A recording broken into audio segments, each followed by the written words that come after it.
Ladies and gentlemen, get ready to embark on a journey like no other. Welcome to the Glum Lot Podcast, your go-to destination for a unique blend of recovery and discovery. I'm Brett. And I'm Mark. And in this podcast, we will endeavor to create a safe and uplifting space for our guests and listeners to share their stories with sincerity and a touch of humor. Remember, we are not a Glum Lot. The Glum Lot Podcast is more than just a source of entertainment. It's a beacon of hope, proving that even in the darkest moments, recovery is possible. Every story we share carries the power to inspire positive change. So buckle up, get ready to listen, and join us in discovering the strength that lies within every individual's journey. This is the Glum Lot Podcast, where humor meets hope. This is the Glum Lot Podcast, and this voice. is episode number 105. Yes. So, yes. Maybe we should go a little extra in our... That was interesting. Hey, I want to remind our listeners to please join our Facebook group, the Glum Lot Podcast on Facebook. And if you want to get a hold of us for any reason whatsoever, or to be on the show even, email us at the Glum Lot Podcast. Yeah, we've had great success with that lately. We have. So that's very nice. Please suggest people that maybe have influenced you or made an impact on your sobriety. Love to have them. Send it. Yep. And they don't have to have 20 years of sobriety. No, they can They can have 20 days. Yep. We don't care. Yep. All right. What's on your mind? Well, I've been kind of struggling with a little bit of coming up with a topic, but one thing I've noticed in the rooms is I'm seeing a lot of people fade off again. People that were really gung-ho and they're fading off. And I don't know, for me, to be constantly engaged in this program, I have to be practicing. Yes, at least and something. You know every something? Day. Here's my take on that, is that your AA practice of sobriety has to be beyond motivation. Yeah. So when I came in here, I was motivated to come to AA because I was in pain. Of course, and I was starting to see results. Yes, and then once that pain subsided because of AA, my motivation went away and I stopped going to meetings. Yeah. And then I was mysteriously motivated again. Right. And that kept happening until I finally got to the point where I surrendered. I was willing to surrender to my motivation. Yeah. And once that motivation was gone, I was no longer willing to surrender. It's almost like, you're in a war and you're about to be killed. And they're like, do you surrender? You're like, yes, I surrender. And they go, okay, you can go home now. Then you go home and you're like, screw those guys. I'm joining back up. You know what I mean? Yeah. But what I really want to get into is not so much the fading away and not doing the deal, right? But what should we be practicing? What types of things should we be doing on a daily basis to ensure it? Well, one big thing for me is attending meetings because that's usually the major factor of why people go out once they get sober in the program. Right. They feel better. Their life is going better. They're like, I'll go to one meeting a week. I know I only went to one last week, and then all of a sudden they're going to no meetings, and they still feel okay. And then a few months or even years pass, and they're confronted with their alcoholism again, those feelings of wanting to drink, and they're defenseless. And there you go. And that's where some of us have that fear sneak in too of that. And not only that, but oh God, I was just right now, I have seen a lot of people that are fear of success and they sabotage themselves because of it.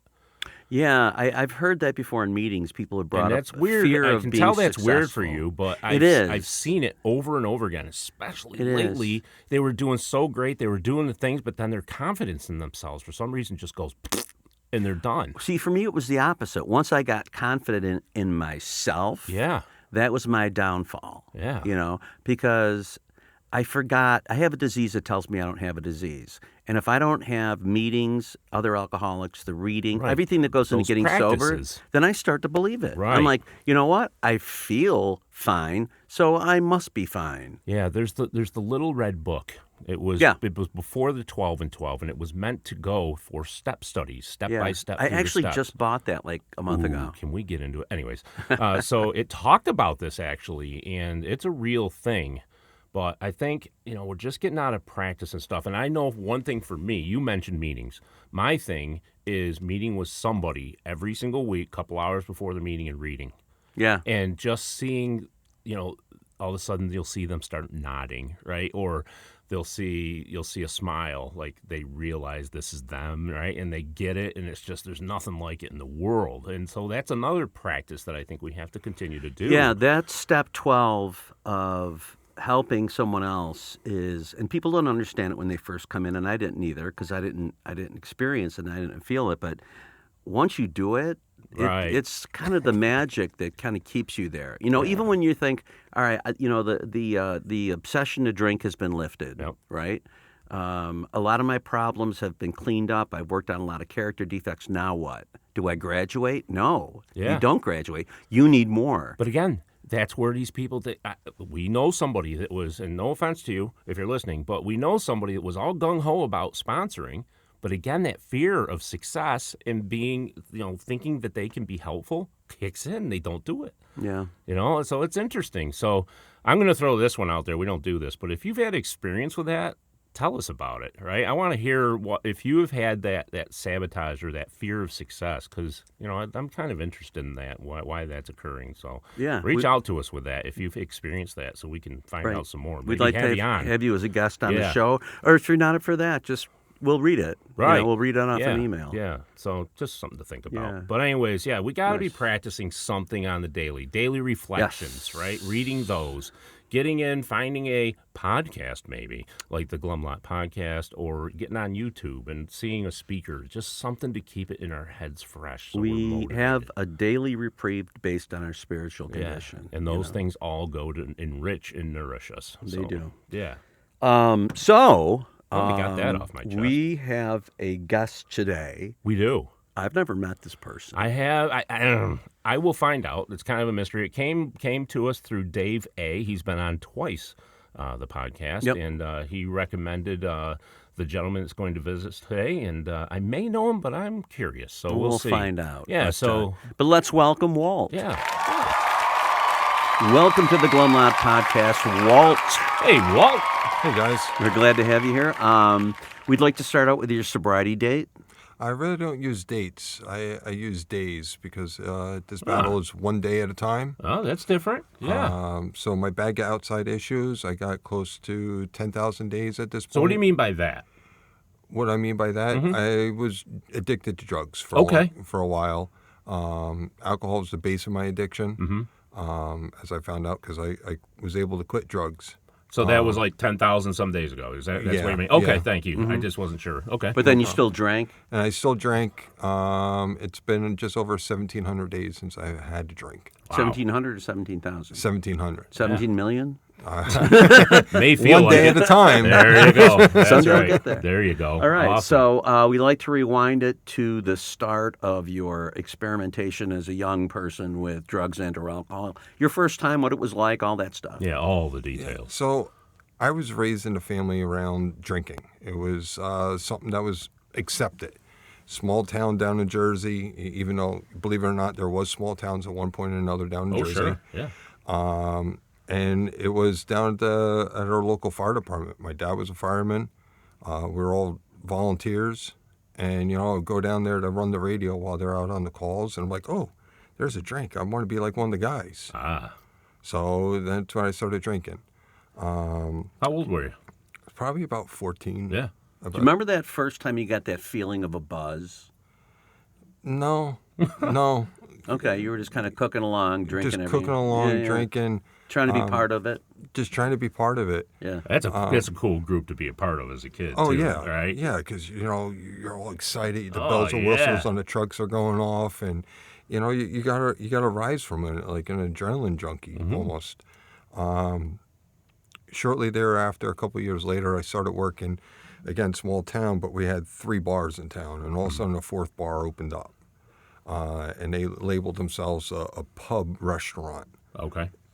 So go down there to work and, oh, hey, you're the busboy. Hey, clean the tables. Oh, there's more drinks at the tables. People, normies down there and leaving drinks half full. I'm like, okay, can't leave that half full. Nice. Just take it for myself.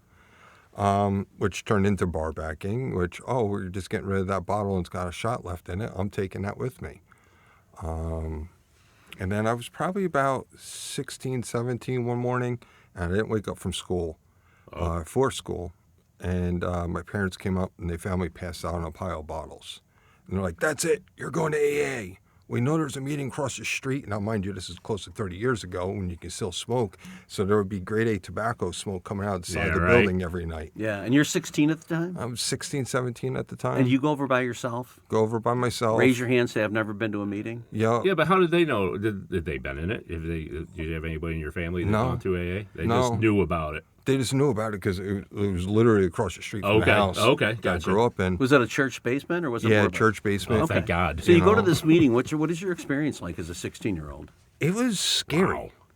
Because I'm sitting there, I'm listening to these old timers trade their drunk logs and hearing their problems. I'm like, I don't have a problem. You guys have a problem.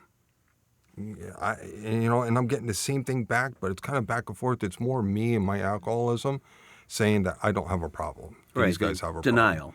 Right. You're like, I never went to jail. I never lost my relationship. 16. Right. I've never even had a relationship. Right. I've never had a real job. You guys got problems. Exactly. My only problem is my parents are on my back. Exactly. So, that lasted maybe a couple weeks left.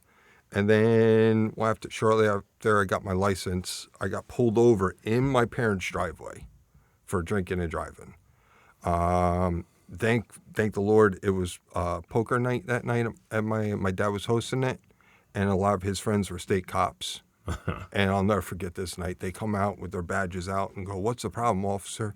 And the cop goes, "He's drinking and driving." They're like, "Well, he's in the driveway. We don't know what you're talking about." And they're like, "Boy, get your ass inside." Yeah, right. And it was squashed. So I skated away with that one. You would think I would, lesson learned. No. The only lesson learned was I got away with it. Yeah, and Exactly. I got allies. Yeah, exactly. So, and that's what it was like growing up in a small town. The night before I left for the Marine Corps, a bunch of my friends from that bar that I was working at, they took me out to this club down the road. And I was, of course, drinking at the club. They were getting me drinks. And I come home, and it's a 4-lane road down there in Jersey. And a state trooper pulls up alongside of me, and he sees the Marine Corps sticker in the back of my car, and he goes, "You in the Marines?" I said, "No, I'm leaving tomorrow." He goes, "Well, I don't want to screw up your career, so how far do you live from here?" I'm like, "A couple miles." He goes, "I'll follow you and make sure you get home safe." So it was just enabling and enabling and enabling. Yeah, when you look back on it, you're like, if I had quit drinking then, that would have been a good stroke of luck. But the fact that I didn't means it only prolonged my agony, right? Yeah. So you go to the Marines, you go to basic, right? Right. Can't Go to drink during basic. Can't drink while I'm there. Get home from basic. What's the first thing I do? I go out with my friends. We get ripped up again. And you're 18 at the time? I'm 18 at the time. Yeah. Having a blast. I'm actually about 19 at that point. Okay. Because I was a little slow in school. Got left behind a year. Okay. So getting ripped up, having a blast with my friends. Get back to, the next schooling in the Marines. All that fun stuff. Get out into the field eventually with the Marines. We're still drinking. I mean, we're running 3 miles a day and we're drinking the night before. So we get to the halfway point, stop, throw up, smoke a cigarette, and continue running. Boot and rally. Yeah. Yep. What was your job in the Marines? I was a aviation mechanic. I worked on ejection seats on fighter jets. Holy shit. Oh, Yeah. boy. Yikes. Yeah. Make sure they don't go off prematurely. We're going to have to go back could be through a history problem. and see what happened $8 back million then. jet goes down. I was hungover. What do you want? Yeah, So, exactly. do you get deployed somewhere? Never really got deployed. We got worked up for deployments because I went in the late 90s. Yeah. So I got activated for Bosnia, but that never came through. Pretty They canceled. quiet time Yeah. in the military. Yeah. So pretty where quiet. are you stationed? I was stationed out in San Diego, Oh, nice. which was nice, but it was a double-edged sword Okay. because you had Tijuana, Mexico right there. Oh, boy. So you couldn't drink on base because you're not 21, but Mexico, they don't care. So we would all go down there every night. And one morning coming home, and it was probably about 3, 4 o'clock in the morning, we got formation a couple hours. My one sergeant goes, "Here, take some of this. It'll help sober you up." Well, that was an introduction of cocaine to my system. I'm like, bam, this is a miracle. Yeah. I'm like, I can drink all night, do a little zoot, and be good to go. Yeah. So, but that wore off quickly, and someone introduced me to meth and a couple other drugs, and I'm like, okay, I can buy an 8-ball of coke for $100, or I can buy 2 8 balls of meth for $100, and I can be screwed up and fucked up that much longer. Yeah. I'm like, why not? This is a home run. Right. Are you snorting the meth or smoking it? Smoking and snorting. Yeah. And instead of putting down a 30 rack a night, now I can put down a 60 rack and still have money for it. Wow. Isn't that fucking crazy? Yeah. See, I don't know that side of it, so that's it's just like crazy balance. to me. You think you're No wonder. balancing yourself back out, right? Yeah. And this becomes a regular thing, right? Yeah. Becomes way a of regular life. thing. Becomes a way of life. And you're with a group of people that are doing the same thing? Yeah. Yeah. I've become friends with some people, some civilians. So there weren't really military people with me partying. Jose, Marines. Pepe. Yeah. And we were just out partying all the time. I'd get off of work, go out and party, and eventually it caught up to me. And don't say. Yeah, yeah. What were the circumstances of it catching up? I got popped on a piss test in the Marines. And you tested positive for methamphetamine? I tested positive for enough cocaine in my system to kill a racehorse. Oh, hey. Yeah, that's what They saw told this me. as a problem. Yeah, something about that. Destruction of government property or something. They're like, whoa. So is there a treatment program in the military? No. So what do they do with you? They throw you in jail for anywhere from 3 to 6 months, and then they throw you out. So it's not like they say we have a treatment program, you successfully graduate, you come back to work. You're just done. Yeah. They're done with you. Yeah. So is that what happened to you? Yeah. Destruction of government property is what they call it. Because you're government property? Exactly. Interesting. Even though you volunteer to go in, you're still government property once you send the line. Yeah. So you get booted. Get booted. My pride and ego is too great to come back to Jersey at that point. Oh, sure. So I hooked up with my old friends that were civilians In San Diego? in San Diego, lived out there for almost another year. And it came to the point where my father, even though we had a strange relationship growing up, he was black and white and there was no gray. He was a government man. He said to me, he goes, I'm not sending you out any rent money. I think from our visit out there, you're up to something. He goes, so there's a one-way plane ticket for you to come home. Wow. That was October 20th, 2000. And for a guy like him, that's about as kind as he's going to get, right? Yeah. He's At that point. he's giving you a way to come home. Right. So I sold everything I could for an 8-ball and some cash and got high on the plane ride home. And by I don't know, by the grace of the higher power, even though I didn't have a program at the time, I've stayed sober. Huh. After that. After that. It's just like I was bound and determined not to do it, but I didn't realize how unmanageable my life was. Okay. I didn't realize how less power I had over things. I thought I was powerful. Like, I was dating this one girl, and I told her, like, look, I don't care what goes on, drinking this and that, but if you're using drugs around me, I don't care. That's a deal breaker. So somewhere in your mind, you came to this realization that I can't do drugs. Yeah. I'm going to fuck my life up. So I'm just not going to do them anymore. And you were able to do that on your own. Somehow or another, I was able to do The that. book talks about that. But you happening. keep drinking, though. But I kept drinking. Okay. Because drinking is acceptable. Oh, yeah, drinking's acceptable. It never I mean, got me in trouble. No, even once I got back from the Marines, like, I don't want to incriminate people, so I don't want to name names, but we're having I think it was Memorial or 4th of July party at my one friend's house, and it was all firemen there from the 3 local fire departments, police, EMS. It was all, thin blue line type of party. And we get hit out for a structure fire at one of the high rises in town. And we're all You guys pretty are fucked up. toasty. And there was 2 on-duty cops there who said, I got a bright idea. We're going to get you guys to the fire department. Well, how are we going to do that? Follow us. So they made a parade. 1 cop in the front with those lights and sirens on, us in between, and the other cop following. And there was probably 30 cars deep to the fire department. Do. But of course, driving a truck, intoxicated, fighting the fire, intoxicated. It was just an acceptable way of life. Yeah.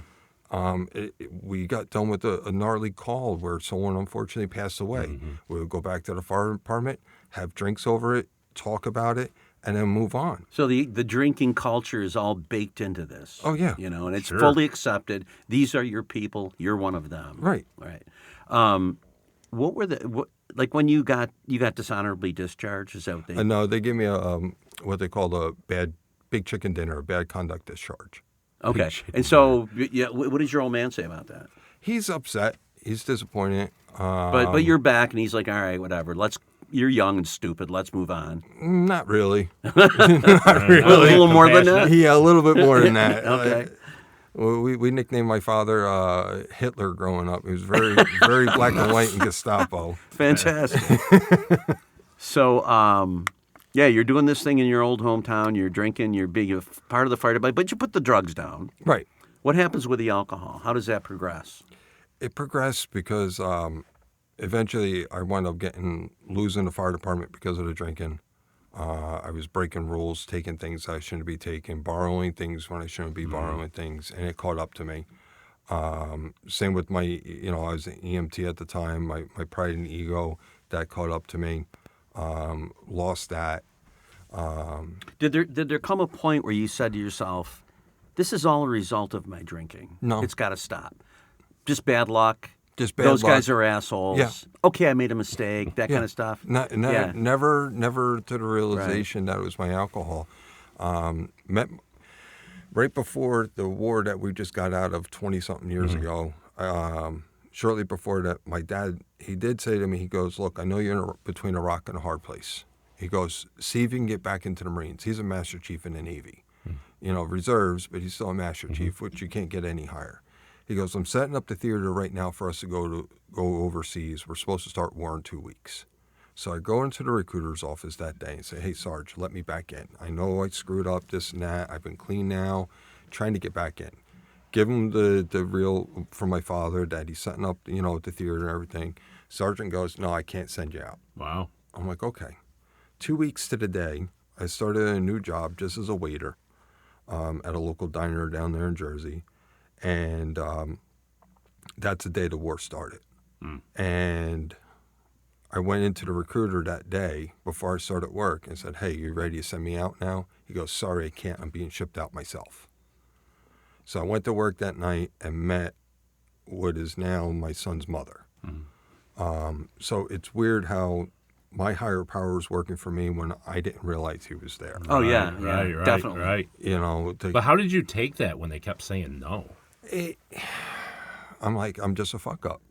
That's why I just kept saying to myself, like, it's this person's fault, that person's fault. I've always blamed it on, that the Marines didn't give me right counseling for what I've seen, not that I went to combat like these guys are seeing, but, a couple different suicides that you witness. Sure. And you're wearing stuff, people's remains on you. It messes with you a Right, little there's bit. trauma. Yeah. But fast forward, so my son's mother and I slowed down my drinking because of the kids. She had 2 kids from a previous marriage. So you started a relationship with this person. So we started a relationship. We wound up getting married. But between my active alcoholism and hers as well, I don't want to throw her under the bus, but, call a spade. Yeah. It was a recipe for disaster. Sure. What's funny is about that is that that's probably the reason you were comfortable with each other. Probably. As we seek out our people. My sponsor always told me, if you put me in a room with 100 women, I guarantee you in 5 minutes I'll be talking to the sickest one. Huh. And, it's Yeah, like we right. seek it out when we're actively drinking. So Right. it's not uncommon In at good all company, to yeah. get into a relationship that ultimately is not going to be healthy. Right. Yeah. So after her and I split, it was back off to the races. The clubs, the bars, everything, growing up on the Jersey Shore, everything we hear about, the Jersey Shore, it's real, all the limelight, this and that, wearing the Guido look and the Versace sunglasses. Nice. And, it really damaged the relationship with my son. Because I was more focused on going out and chasing tail than focusing on him and, oh, no, this is your day, but I'm bringing a girl along. Yeah. Which was horrible. And then, drop him off early so her and I can go out and drink. Yeah, it's all the unmanageability, but it's the kind of unmanageability you don't see the problem with until you get sober. Right. And you look back on it and you go, that was selfish, self-centered. Me. Yeah. Yeah. And you don't even know it at the time. No. I'm just doing my thing, man. Yeah. And, I'm thinking I'm a good dad because, like during COVID, when we all got that incentive money from the government, I was working UPS at the time, making good money. So I'm like, I didn't need it. So I would go to him like, hey, what do you need? And he's like, oh, I need a new bike. So I go out and buy him a top of the line. And we think we are amazing for that, right? Yeah, look what I did for my it's just a son. bike that you should pounding on my chest, posting it on Facebook, and that. It's like, look what I did. Yeah, exactly. Yeah. But then for a little bit, I got real big into bodybuilding. Not juicing, no drugs. It's all natural. Going to the gym. Do you back off alcohol during this time? I backed off alcohol during the week. But the weekends, I would still go out. I would go, because, I had to be the center of attention. So, I made $1,000, spent $1,000 between Friday and Saturday, and come Monday, I'm begging my brother-in-law for $20 for a pack of cigarettes and lunch. Yeah. And that was the story of my life. And, I drove around in a 90-something Honda Accord with a ratchet strap across the hood to hold it down. Excellent. But I had enough money to buy drinks and buy dinners throughout the weekend, So the one bodybuilding show I didn't place, and I was pissed. How could they not notice? Right. Well, I thought I was ripped. I was in great shape, this and that. I'm like, I'm better than I was in the Marines in shape. Like, I should have won. And one of the coaches I know very well, he goes to me, he goes, you're still drinking on the weekends, aren't you? I'm like, yeah. He goes, you're a dumbass. He goes, all that work you done during the week, he goes, you just flushed down the toilet between Friday and Saturday night. He goes, I bet you, and this was in May, he goes, I bet you if you stop drinking between now and the next show, which is in September, you'll win it. Yeah. Gentleman's bet, $100. I said, okay, I could do that. It's only, 3 or 4 months? I can hang that without drinking. So I did. I quit drinking for those 3 or 4 months. Went out, that show, I won my pro card. Mm-hmm. And then I played, first place, the whole 9 yards. But what do I do that night? I got that big trophy with the big cup. I'm drinking right out of that. Flushed it all right down the toilet again. And that's how it went for a number of years. And then I met this lady. She's originally from upstate New York. And we went to her camp the one time. And I'm close to fully tuned up. I'm warmed up. And I'm thinking her trail quad is a racing quad because I drove a lot of quads down in Jersey. So I'm like, I can go across this meadow, hit that little lip, jump down to the creek. I'll look like Johnny Badass. And you're drunk at the time? Oh, yeah. Yeah. I'm tuned so up. this is all going to work out. It's natural when you're on right. quads. I mean, come on. So I go on this trail quad, and I'm thinking I'm ripping. I'm maybe doing 10, 15 miles an hour. But to me, it felt like I'm doing 40, 50. And I hit this thing, and the quad goes, do, head over heels, right into the creek bed. And I'm all disheveled, and it was a mini search party to find me because this is one of the first times I've been up there, so I didn't know how to get around and this and that. And she turned to me at the end of it, and she goes, you're a real asshole when you drink. Yeah. I don't want to be with you if you're going to drink. I said, okay. Well, I kind of like her, and this is fun coming up here, so maybe I could put down the drinking again. And I tried. And when I did drink, I just would be like, hey, I'm going out with the guys after work. We're going to get something to eat, have a few drinks. And then it was starting to hide it in my car and this and that. And just the whole hiding thing. And I hid it quite well. She never knew. And then about 4.5, almost, it'll be 5 years this upcoming May, we moved up here from Jersey, and it was her older cousin's birthday party, or birthday. I'm sorry. She had come over to the house, and she had 2 40s. Can I stop here to say, when you stopped drinking, you just stopped on your own? Yeah. Just cold turkey? Just cold turkey. And you were able to do that? I fear if I did it with drugs, I can do it with alcohol. Okay. But I was still... And you wanted this relationship. Right, and I wanted this relationship. Turning over a new I leaf. was a sober drunk. Yes. Well, sure. The white knuckle program. Yep. The life was still unmanageable. I was still paycheck to paycheck. I was still doing all these negative character defects was still prominent in my life. So you go to this one party. Right. So she actually came over our house because it was like a welcome to Syracuse type party, but also it's her birthday at the same time. So she pulls out 2 40s out of the bag. One of them was my old girlfriend, Stella, from Italy. And My old girlfriend, Stella. Stella. Yeah. yeah. Yeah. So this girl I was with at the time, she gives me a little nod. Okay, you can have one. Oh, So I'm like, oh, okay, all great. you needed. That's all I needed. So south side of Syracuse, as we know, isn't the nicest of areas up here. It's a little rough, and I hate to sound wrong, but I'm going to sound as right as I can about this. A white guy walking down the street in the middle of the nights down there is like a highlighter across a page. Yeah, you are So- going to stand out. What wound up happening, fast forward, was that I had the 140. They split a bottle of wine. Her cousin left. She went up to bed. I'm still awake. I drank the other bottle of wine. I drank the other 40. I walked down the street to the bodega, grab everything I can. I'm drinking on the way home. I don't remember much other than waking up the next morning and the house is still spinning and I have to be to work. And I'm like, oh shit, here we go.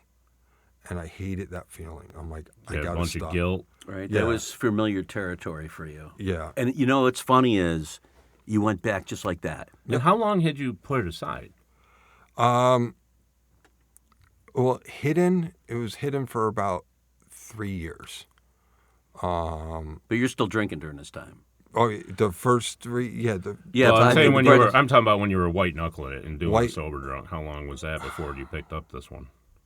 It probably been about a year and change. Holy shit, that's a long time is. Yeah. to And white then knuckle all it. of a sudden, one sip, Yep. Cross Once And the they always threshold. tell you pick right back cross up the threshold. Yep. And you because pick- it's who you are. Oh yeah. Of course. Yeah. It's not going to change, No, that next drink is always and it's one arm length The away. allergy it's kicked in. going to be progressive, right? Right. So where do you go from there? So from there, I said I got to stop, and I wouldn't admit anything to her, and I was just eating shit for months on that saying of the struggle bus. That's the day the struggle bus stopped and picked me up, and I sat in a seat full of shit. And fast forward, you figure that was May. I think it was it was about a year later. I found out a little over a year later. It was right before Thanksgiving, or right after Thanksgiving. I found out she was cheating on me. So now here I am in Syracuse, New York, originally from Jersey. I got no friends except for a few coworkers, but I'm not like breaking bread or anything. It's just like, hey, Acquaintances. so and so, how you doing today, type of deal. So I got no friends. I got no family up here. I got nowhere to turn up here. So about a month or so later, after I found out she was cheating on me and we'd split and everything like that, I started seeing this one girl, and she goes to me. She's like, tells me that she's in AA. I'm like, oh, okay, that's cool. I'm not drinking. This and that. And she's like, well, will you mind watching my dog while I go to a meeting? I said, okay, no problem. Next week, it was, because she worked overnight, so, our meeting, the home group that I like going to is at 7:30 in the morning. So the next week was, why don't we grab breakfast before the meeting? And then the next week, it was, hey, we're running late. Why don't you just come to the meeting with me? Did she know? Did she know? She must have known Of course Yeah. you knew. that I was just itching. So I get to the meeting, and it's my first meeting, and I'm Do like, you raise your hand and say, I've never been to a meeting? Or, Yeah. Or do you just consider yourself as an onlooker at this point? I consider myself an onlooker. I did say it was my first meeting, and then I'm there with my friend and this and that. And then I went back the next week, and the next week, and the next week. So did you find something at that first meeting that was intriguing to you? Compared to when you were 16? Compared to when I was 16, yeah, people laughing. Yeah, right. You had a little more of these experiences they were Right. talking about, too. Right. Yeah, people all of a sudden laughing. just like, me too. Yeah, exactly. And I keep on hearing all these experiences, this hope. I call them hope, hearing other people's experience. Yeah. I keep on hearing all this hope and all this hope and all this hope. And I'm like, oh, shit. Like you're saying, Mark, that's me. Yeah. That's me. Oh, my God, that's me. Maybe I am an alcoholic. And there's another side. Right. So, you figure I first walked in the doors of AA about January, almost 3 years ago at this point. And it was probably about March that I had that final gift of desperation, of despair. I was in a really dark spot, still fighting with the ex, selling the house, and all this the drama that goes on with that. And that's a lot. oh yeah, so I figure I have my own apartment, but I'm still on my own. I'm facing all this darkness, and it came one morning, and I'm like, that's it, I'm checking out. And I plugged my extension cord into the kitchen, away from the GFI, filled up the tub. I was getting ready to jump in the tub with the toaster, and just done. Now, you weren't even drinking at the time, right? No. That's the fucking dry drunk Right. hell of drinking, hell of not drinking, right? Right. And Right. mentally, it's just crushing you. Yeah. And it's dark, and you're like, "Fuck this, I'm out. Exactly. I can't live like this." Yep. And my phone rang that morning, and it was someone in the program. Hey, how you doing this morning? So this phone that they tell us that weighs 1,000 pounds, and you got to pick up when you're in your darkest times, Yeah. and sometimes your best of times. So, that way it isn't as heavy in your darkest of times. Hey, how you doing this morning? That ruined your plans. Yeah. But that was my higher power working Of for course me. it was. Oh, yeah. I wasn't 100%. there. And I tell you what, so that was March, and that was the day that was, as they say, people get this bright light or whatever type of Right. deal. Spiritual awakening. That was my spiritual awakening Yeah. day. And since then, it's been, I call it off to the races, so to speak, because these 9-step promises that we talk so much about, they come true in so many ways, or even early on, like before I was really absolutely. doing the work. These things are coming true, but they're the light in the darkness. And I'm like, I want more of this light. I want more of this light. What do I have to do to get more of this light? I want it shining so bright that it just drowns all the darkness out. So shortly thereafter, I get a sponsor. That girl that got me into AA, she falls off, doesn't want to come back. We split up, fine. I'm still up to some of my bad habits, like chasing women. But you're still going to meetings. I'm still going to meetings. Okay. I'm not drinking. You're working the stops. You got a sponsor. I got You a got sponsor. a sponsor, man. Yeah. Did you hear that? And you're working the You got a stops. sponsor. No, no shit. Okay. So my first sponsor had some things come up in his personal life, had to back up. So I'm like, okay, that's fine. I understand. This other guy who's mentoring me, God bless his soul, I'll mention his name since he's passed on, John, Concrete John, we call him up here, or Pull John. Great, great guy. He was mentoring me this whole time. And first thing I got hung up on was the God concept. Because growing up, I grew up in a religion where there's a lot of kneeling and standing and kneeling and standing. Would and that be kneeling and standing. Catholicism? I think so. I did that too. I think so. Yeah, sit, stand, kneel. Sit, stand, kneel. Yes. And I saw a lot of hypocrisy and I saw a lot of bigotry. So it left a bad taste in my mouth. And I'm like, a God that I went to Catholic school, and the God that was taught was all loving and everything of the sorts. How can he be all loving if you skip church, he's going to punish you. If you don't pray, he's going to punish you. So the whole religious aspect really turned me off. But John broke it down to me, and he goes, a higher power, it's a higher power of your understanding. I don't care if it's Jesus, Buddha, Allah. I don't care what The it is. universe? Right. The group? Right. Pick something as your higher power, something to believe in. Your conception of it. I'm like, okay, John. I said, I see how happy, I see the life that you came from. Okay, I'll give this a shot. So I chose AA as my initial higher power, the meetings themselves. And I relied heavily on that. And it was working good for me. And then John pulled me aside one day, and he goes, if you really want to get serious with this, the other thing you got to do is you got to stop chasing women. Just give it up. Sure. You got to focus on yourself. You got to focus on the steps 4 through 9. We call them, the growing up phase. Yep. Okay. So if you want to get serious with those steps and get really into it, you got to just stop chasing women.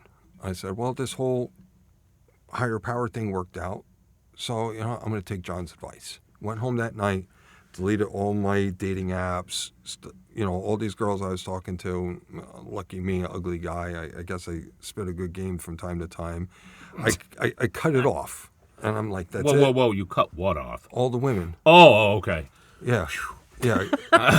Sorry, I mean, we're getting rid of the sex problem. I didn't know. You know, we go to extremes. What you're talking about too is the is kind of another addiction because It's you're one of our instincts. You're chasing happiness, Right. That you think you need. You got a hole, and you want to fill that hole with something. Sure did. Right. Yeah, and so Sorry.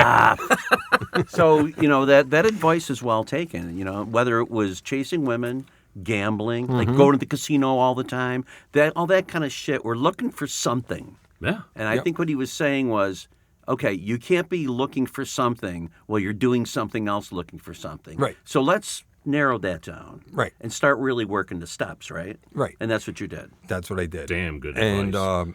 talk about, again, reference back to the promises. So a couple weeks after I did that, my cousin, he called me up and goes, hey, my wife and I, we inherited some money. We're going to be buying some land down here in Tennessee. He goes, we know you're in contracting. And he goes, we know you're pretty good at it. He goes, well, why don't you come down here, be a general contractor for the build of our house, and we'll gift you a couple acres. Damn. I'm like, oh, this would be great, because by the time my lease expires on the apartment I had to get, all the dust will be done, settled with the house. I'll have that pocket of change. I can move down there and just start a new life. This will be wonderful. So I'm like, okay. I said to my cousin, I'm like, hey, man, I'll think about it for a couple months. This sounds really great. By the time my lease expires, like I just explained, we'll see where everything's at. So a few weeks after that conversation with my cousin, so you figure this is like a month after John told me to stop chasing women, I'm at the one local gas station up here, and it's one of them with the car wash and detail and everything of the sorts. So it happened to be a day I didn't have my dog with me. And I'm like, oh, I can get the inside of my truck detailed today. This will be great. I get these gifts from my higher power. I like to, besides my gift of sobriety, is, like we say, these economic insecurities will leave us. So I like to cherish the things I have. Yeah. So I stopped there to get the inside of the truck cleaned, and there's this beautiful woman sitting next to me in line. And I'm like, oh, I hear John in my head, stop chasing women. But then I'm also these 9-step promises, a new happiness, new this. There's So I'm our like, justification. there's our justifications. I'm like, I'm back and forth. I'm like, okay, she put her head down, eye contact to stop, I'm safe. Go inside. What happens? I want to go back outside towards my truck to have a cigarette, and she's sitting right there. Oh, man. I'm like, oh, man. I'm like, okay, maybe higher power, maybe this is a gift from you. Let me talk to her, see what happens. Talk to her. By the time she left, she goes, so do you want my fucking number or not? I said, okay. God damn it, I want one. Well, I never mind. So fast forward a year and change later, we wound up getting married. Wow. And obviously I passed up on my cousin's deal, and I'm up here. So it's just wild how my higher powers worked for me when I didn't realize. And so did she, so she knows you're sober, obviously. Oh, yeah, she knows I'm sober. So that was the thing. That first night we were talking, I'll back up a sec. The first night we were talking, she goes, so what's wrong with you? You're 40-something years old. You're single. You have a nice truck. You have your own apartment. You have what's wrong with you? I'm like, well, I'm not sure if it's anything that's wrong with me, but this is, my sobriety from drugs. This is my sobriety from alcohol. It's a big part of my life. Yada, yada, yada. She goes, well, I've been sober from drugs for about 10 years now, but I can't seem to kick the drinking. I said, well, I can introduce you to some great ladies that I got to know over at my home group, and we can help get you on the path. I said, if a relationship comes out of this, hey, that's great. That's just gravy on top. But let's focus on getting you sober. And I left it like that. And like I said, I spilled the beans. I jumped ahead. But we wound up getting married just over a year later, which was just mind-altering. And she's sober now? She's sober now, yep. Some ups and downs. I won't talk about her story. Sure. Out of respect to my wife. But some ups and downs. But Good, we're going to get her on now. Yeah. But she's got some good sobriety behind her now. Good. And it taught me a lot about myself. And it taught me a lot about the program. I wind up, after John suddenly passed away, December 2 years ago or 3 years ago now.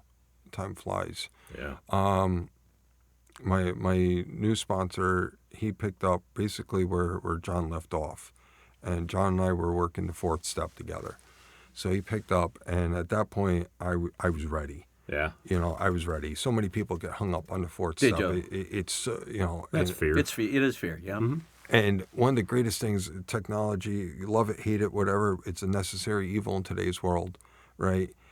The spreadsheet they have online for it. Right. Right. Hidden there's a secret, couple if good people don't tools. know about it, Yeah. use it. Yeah. This old Pollock, it helped me figure things out quite simply. Yeah. And I sat down with my sponsor, and bam, I was, like I said, it was off to the races. And the blessings that came in between these promises, there's many other promises in the big book. If we sit down and break it down, there's probably over 100 promises in there. So you figure John passed away in December. We're fast forwarding to like February, March timeframe. The treasurer at the time for our local district, she called me up. And she goes, "Hey, I'm really busy in life. Would you consider taking over as treasurer for the district?" Now, something John taught me a while back was when AA calls, never say no. Mm-hmm. So I said yes. And what's mind-blowing to me was that just a year beforehand, Right. 2 years beforehand, people want to lend me a pencil to fill out a Yeah. loan paperwork. I'm not getting that Yeah. back. Right. Right. now they're asking me to be the treasurer. But it's true, right? For the, I mean- not even the home group, but for the Yeah. district. I'm like, wow, this is cool. So I ran with it, and it's opened up so many other doors. Because in the first step, the first word of the first step is the we, right? What is the we? I think it was the Joe and Charlie tapes broke it down the one time of how the we is the first person to greet you the first time, to your we grows into your home group, into your sponsor, and hopefully sponsees. But that's what I love about it is my being involved with the district and the service work that comes from it. I'm able to reach out into the district. And now, that role as treasurer has passed. I've been blessed with the opportunity to be our district's local DCM. So now my we's grown into the area. Nice. When my wife and I, we vacation frequently down to Ocean City, Maryland. Found a great home group down there. So my we's grown down to there. In Jersey, if I need to hit meetings, I know where meetings are at. I have friends in the program down in Jersey. So it's crazy to me, the one word, we, and how much it means. The breadth of that, yeah. Right, the breadth of it, the Yeah. fellowship behind it, because this is what it's about. It's about relying on each other to get through one day at a time. Like Other every than day. ourselves. Right, because when I relied on myself, I couldn't do it. Right. So I amassed 1,700 consecutive days from alcohol, just over that. But I didn't do it on my own. I did it with my higher power. Right. Not only you couldn't, but you don't want to. Right. you Yeah, know? right. That's important. that's what makes it Yeah. enjoyable is the connections you make. Right. That's what it's all about. Right. So And now it's like I'm strong enough. Like my place of employment, there's some heavy drinking there. Sure. People offer me drinks, and before someone offered me a drink, I'm like, oh yeah, sure, no problem. But now they offer me drinks, I'm like, no, it's okay, I don't drink. 10th step promise. Right. Mm-hmm. Right. So and that obsession to be lifted, in a way that I never saw before, and the rewards I get in return are just phenomenal. Like I have the relationship back with my son. We talk. We used to talk every day when he was little after his mother and I split. Then as he started getting older into more of his teenage years, I'm too cool for dad, or that's what I blamed it on, not on myself. But then it turned into like once a week, and then once a month, and then it went through a period where I didn't hear from him for like 6 months. And I'm calling up his mother, hey, is my son still alive? And now we're back to the point we're talking every couple weeks. you have a relationship, getting a relationship back. Yeah, Yeah. starting to happen. Yeah. And that's all because of AA and the program that's there. I'm blessed with the opportunity to also sponsor a couple of gentlemen through the Yeah. program. Now you're talking. And I tell you what, that gift, I remember the first one I took completely through the steps that actually worked. He did the program. I'm just a tour guide. That's all I am. and I send them along, like, hey, this is the good spots to eat. You got to stop here and eat. So the day we did his amendments, and he sat there, there were several that would cause harm to himself or others, but he wanted to burn them. So I'm a plumber, so I pull out my plumbing torch, and I watch him burn them, and to see the soul come back into this gentleman, it was indescribable. Not only was it symbolic, but you could physically see it happening to him, right? Yeah, and you know what's interesting? These transformative moments that we now witness, our egos are in check enough to know that I really didn't have much to do with this. Right. I was just an example, and I just said, here's what I did. Yeah. And then you see them do it, and the transition that took place in you. And you said, this is probably the most important thing I'm doing in my life. Right. It's this kind of work, Yeah. you know? And sometimes if I go to meetings and I just see a lot of old timers, I kind of get bummed out. I'm like, I get it; they're full enough, but we need to keep getting fresh people. We need to. This can work for anyone that really wants it and who connects with a higher power that can help them get it. Right. And without this program, I mean, I don't know what they did before 1930, whatever it was, but people just died. Yeah. You know, It's sad. But the key things I have to remember is that this is a spiritual program. Mm-hmm. It's a spiritually based program.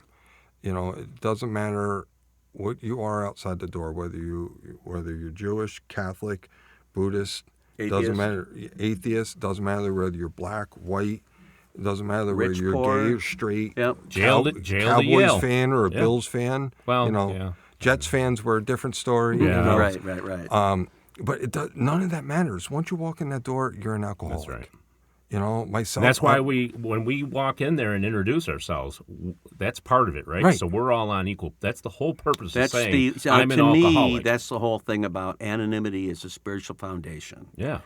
That not only means you don't blab about shit, but it also means that we are anonymous in the fact that we are just an alcoholic. We're all the That's same. it. Right.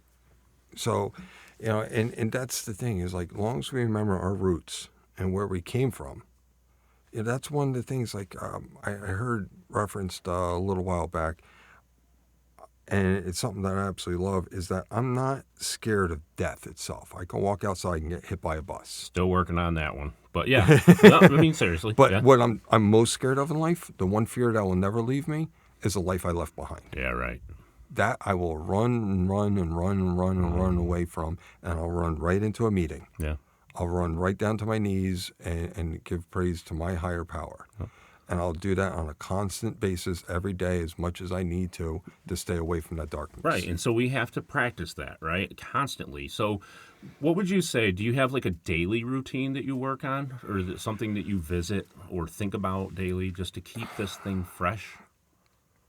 A little bit of both. Okay. It might be a daily routine. It might be something fresh because my hours of work vary from time to time, being in the blue-collar industry.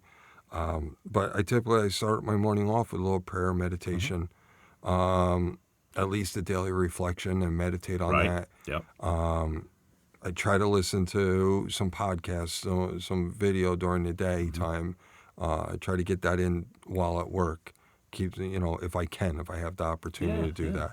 But I'm always reaching out to one of my sponsees, at least one or two of them a day, always checking in on them. Yeah. Try to make as many meetings over the week as possible. Some nights, I'm getting home after a 14, 16-hour day, and I'm just beat. But then John plays in my head, and he goes, hey, when I used to work 14, 16 hours, I would find time to go to a bar, so you should be able to find time to go to a meeting. Yeah, and see, that's the stuff we talked about in our intro, right? Yeah. We aren't going to do it every day perfectly. Right. But you got to have the string in the background that, keeps us. And that's the 5 daily actions that we talk about so much. Like I talk about a lot, at least. Your prayers, your readings, your meetings, working with the sponsor, and service work itself. You have to have a balance. It's that spiritual fitness. Yeah. And some days you might slack on one, so you're going to double up on another. Some days you might be perfect, and you might hit all, not perfect, because there's no perfection in this program, but you might hit 5 for 5. You know, some days I might double down, triple down on a meeting, but guess what? I might not be praying as much. Yeah. You know, it just depends on But what. it's something. It's something. It depends what my spirituality, my spiritual fitness is calling for the day. Cool. Yeah, thanks for sharing that, because we were talking about that before this. So, Yeah, that's that's just awesome. cool. Yep. But we have kind of come to the My end gosh, of our it time. flies, here. man. Yeah, I It know, flies. It does fly. It It really does. does. And we want to thank you so much for coming on. Yeah. Thank you guys for having Yeah. me. Awesome It's been an honor. experience. So until next time on the Glum Lot Podcast, I'm Mark. I'm Brett. I'm Walt.